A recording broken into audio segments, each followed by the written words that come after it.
It's time for another Monday update video. So yeah, what is going on? So okay, let's go first.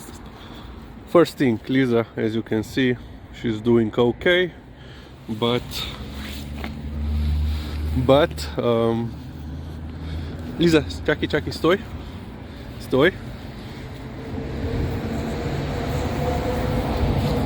Yeah, it's that time of the year. She is starting to change her winter wear for summer wear or spring wear. So yeah, we have a lot of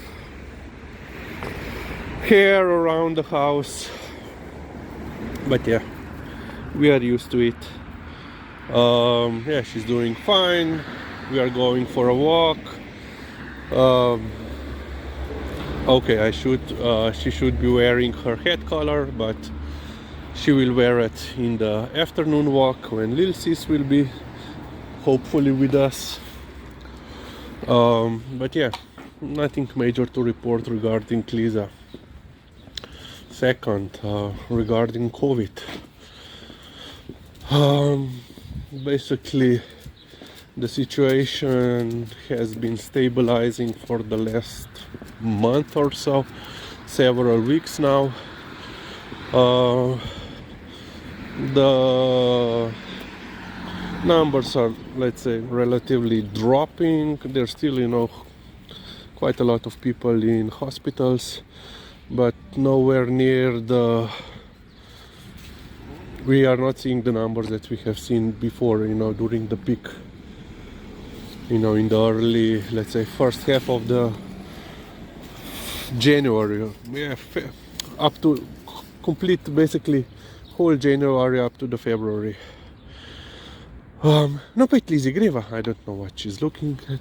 Oh yeah, there is a duck, and now she's Liza, haide. Jaj. Kuže, čist drugje. From today on, there are some new regulations regarding masks.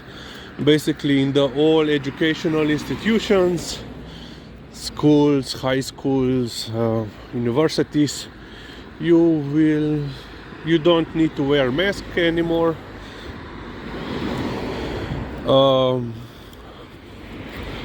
Same goes for the, let's say, lecturers, teachers, if they have, a necessary distance or that plastic shield between them and, students. So yeah, but unfortunately, most news are now focused on the Ukraine and the consequences for us. So as far as I know, currently we have around 80 to 90 people, refugees, in our so-called reception center in Logatec, which is a smaller town where used to be military barracks, and then they converted this military barracks into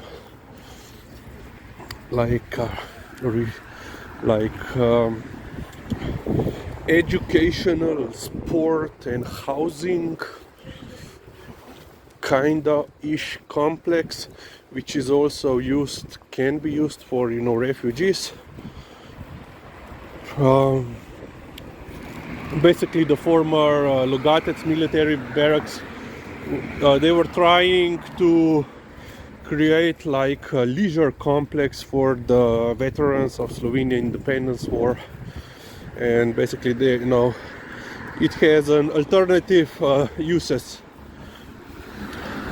But apparently more people that came to Slovenia from Ukraine never basically registered as refugees because they already had or secured housing, some sort of housing with their friends, colleagues, and of course relatives. The University of Ljubljana, where I am employed currently, has also, you know, started to collect funds and material for refugees to send to Ukraine or for usage here in Slovenia for the Ukrainian refugees. You have to consider that the most Ukrainian refugees are still present in the territories of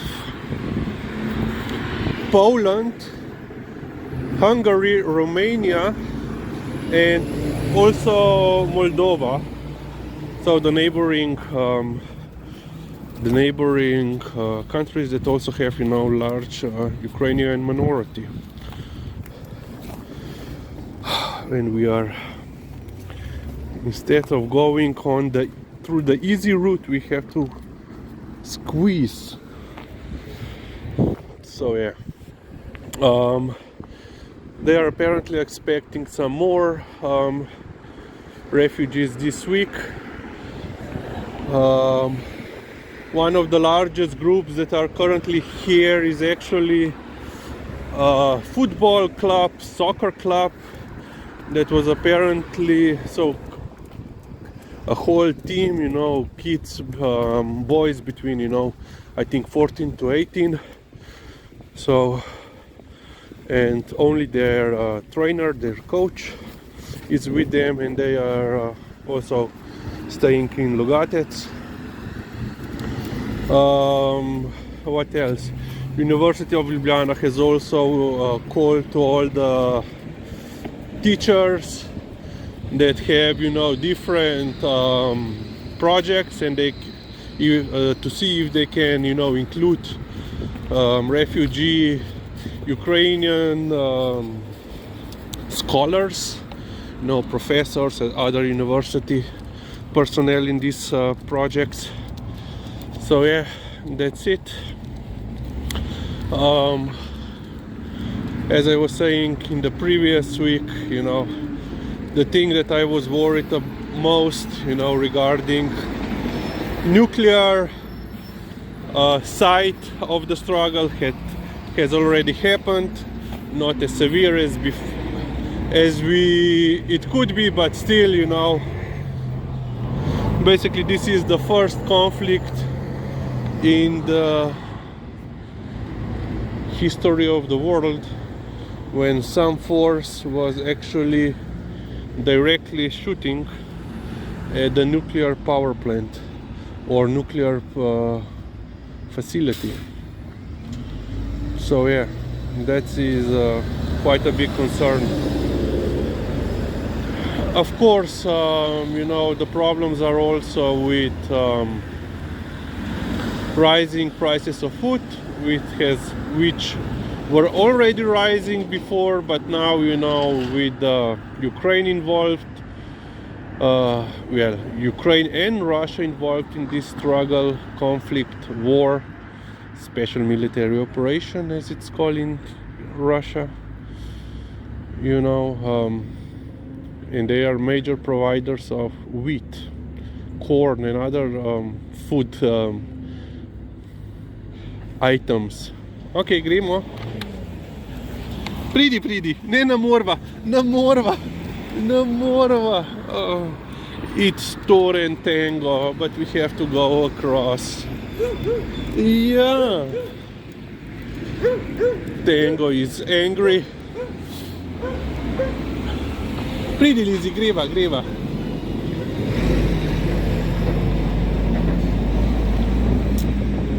Oh, some work by the railroad. Interesting. Greva. Cheers.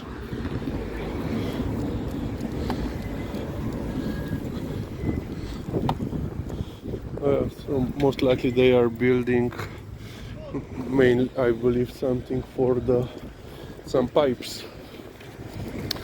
What else?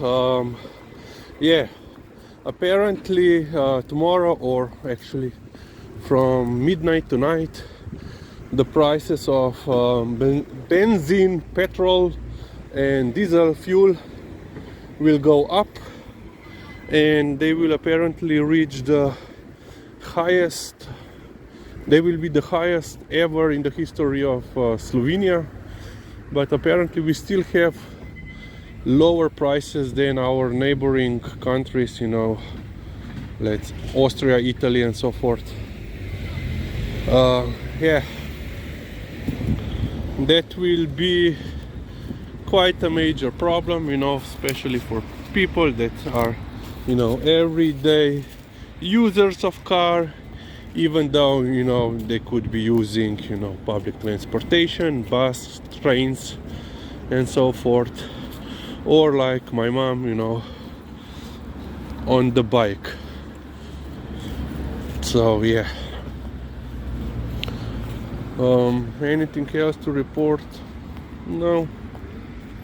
Yeah, of course, a lot of organizations are collecting support, material, money for Ukraine. Last week there were 2 protests against the war here in Slovenia. Oh yeah, and I think now you have already seen several times the video from Kharkiv or Kharkov, when their main administrative building for the region was bombed. Well, in that bombing also Slovenian consulate was hit and destroyed. So yeah, but even, you know, if you take into consideration the international law that states, you know, the territory of diplomatic representation in foreign country is basically the soil of that other country, so in this case Slovenia, and because Slovenia is member of EU and NATO, that could mean, you know, declaration of war against both alliances. Of course, this thing didn't happen, but yeah. So Slovenia, I believe, in Ukraine has 1 embassy in Kiev or Kyiv, which basically majority of the personnel, diplomatic personnel, was evacuated last week. Only the ambassador, I think, remained. And then we have 3 consulates run by the, you know, honorary consulars, which are still, I believe, present. So yeah, what else? Of course, the Russian embassy in Ljubljana is still operational, but I think we had 5 honorary Russian consuls here in Ljubljana, Slovenia. Majority of them were, you know, directors of major Slovenian companies that had, you know, projects in Russia, and Slovenian Ministry of Foreign Affairs pulled their accreditation last week. But yeah, I think that's it regarding Slovenia. Slovenian government has already sent a couple of supplies, you know, aid to Ukraine. First was mainly civil defense. The second one was military equipment,